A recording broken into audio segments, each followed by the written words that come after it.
में लड़का और लड़की की शादी बहुत जल्दी हो जाती थी, खास करके गांव में। वैसे ही 18 साल के ब्रजेश के साथ 15 साल की मालती की शादी हो गई थी। दोनों मिलकर एक छोटे से गांव में पूरा जीवन बिताने के बारे में सोच रहे थे। मालती गर्भवती भी हो गई, लेकिन 9 महीने बाद अपनी बेटी को जन्म देते हुए उसका देहांत हो गया। अपनी बेटी को गोद में लेकर ब्रजेश रोते हुए टूट पड़ा। ये क्या हो गया मालती? तुम तो मेरे साथ पूरा जीवन बिताने वाली थी। अब मैं तुम्हारे बिना क्या करूँगा मालती, क्या करूँगा? कुछ दिनों तक ब्रजेश मालती के शोक में खोया रहा। फिर उसका ध्यान अपनी बेटी पर गया। उसने अपनी बेटी को गोद में उठा लिया। बेटी, मेरी बेटी, तू बिल्कुल अपने माँ पे गई है। तेरी माँ यहाँ होती तो कितनी खुश होती। आज से तेरा नाम चुन्नी है। गांव की एक औरत इतने दिनों से चुन्नी की देखभाल कर रही थी। उसने ब्रजेश से कहा, इसके दाहिने हाथ पर तो नजर डालो ब्रजेश, ये देखो एक नीला निशान है। अरे ये निशान तो मेरे दाहिने हाथ पर भी है। अरे मेरी बेटी, मेरी चुन्नी। चुन्नी को पाकर ब्रजेश का दुख खत्म हो गया। चुन्नी को एक अच्छी जिंदगी देने के लिए वो गांव से शहर जाने वाली बस में चढ़ गया। बस चलने लगी, लेकिन रास्ते में बस का ब्रेक फेल हो गया।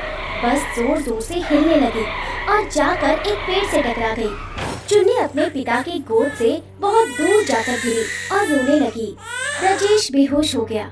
उसे जब होश आया तब वो अस्पताल के बेड पर सोया हुआ था और चुन्नी उसके पास नहीं थी। चुन्नी, मेरी बेटी, कहाँ गई तू? चुन्नी, नहीं, यह नहीं हो सकता। मेरी बेटी मुझसे नहीं खो सकती, नहीं। ब्रजेश सब कुछ खो चुका था। उधर चुन्नी जहाँ पर गिरी थी, वहाँ से शाम के वक्त रोशनीबाई मुजरा करने अपनी गाड़ी में बैठकर कहीं जा रही थी। उन्होंने चुन्नी को रोते हुए सुना। अरे, अब कोई बच्ची रो रही है। ड्राइवर, गाड़ी रोको। रोशनीबाई गाड़ी से उतरी और चुन्नी को रास्ते से उठाकर गोद में ले लिया। बेटी, अब मेरी प्यारी बच्ची, यहाँ कौन छोड़ गया तुझे?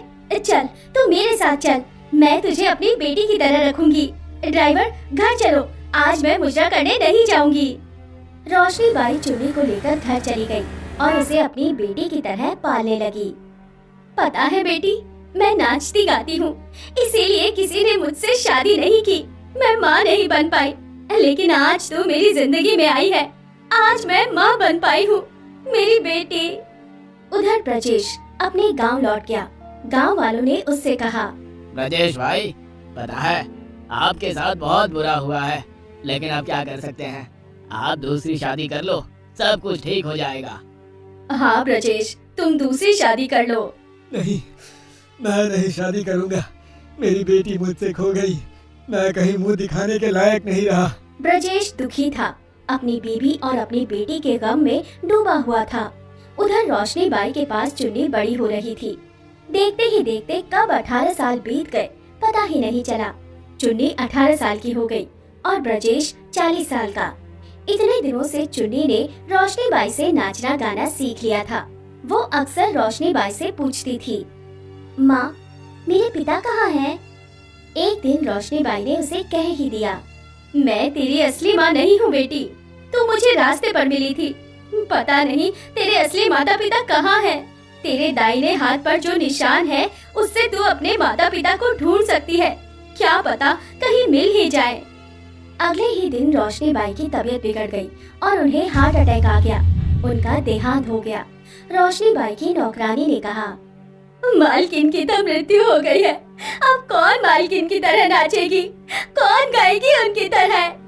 मैं गाऊंगी, मैं नाचूंगी, मैं रोशनीबाई की परंपरा को निभाऊंगी।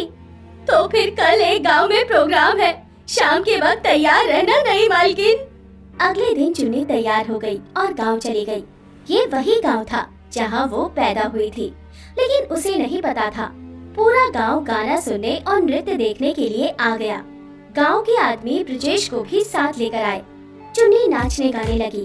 चुन्नी को देखकर ब्रजेश को उसकी पत्नी की याद आ गई। कौन है ये लड़की?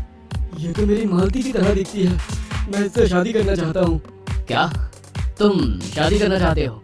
अरे वाह, ये तो खुशी की बात है। मैं आज ही इस लड़की से बात करता हूँ। प्रोग्राम खत्म होने के बाद वो आदमी चुन्नी के पास आया और शादी के बारे में बात करने लगा।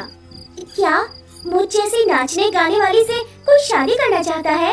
ये तो बहुत खुशी की बात है। मैं शादी के लिए तैयार हूँ। पूरा गांव शादी की तैयारी में लग गया। ब्रजेश शादी के मंडप में पहुँच गया। चुन्नी भी आ गई। शादी का मंत्र शुरू होने ही वाला था कि तभी चुन्नी की साड़ी थोड़ा खिसक गई और ब्रजेश ने चुन्नी के दाहिने हाथ पर वो नीला निशान देख लिया। अरे ये क्या, तुम्हारे हाथ पर वो निशान कहाँ से आया? ये तो बचपन से ही है। मेरे पिता या माता के हाथ पर भी ये निशान होगा शायद। मुझे पता नहीं, मैं तो बचपन में ही खो गई थी। खो गई थी कहाँ? इस गांव से शहर जाने वाले रास्ते में। रास्ते में? इसका मतलब तुम मेरी बेटी हो, इसलिए तुम अपनी माँ जैसी दिखती हो। क्या क्या बोल रहे हैं आप?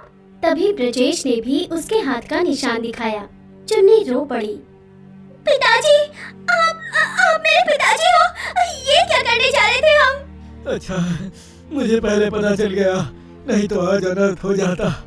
दोनों ने एक दूसरे को गले लगा लिया। शादी के मंडप में पिता को बेटी वापस मिल गई और बेटी को अपना पिता मिल गया। और इसके बाद दोनों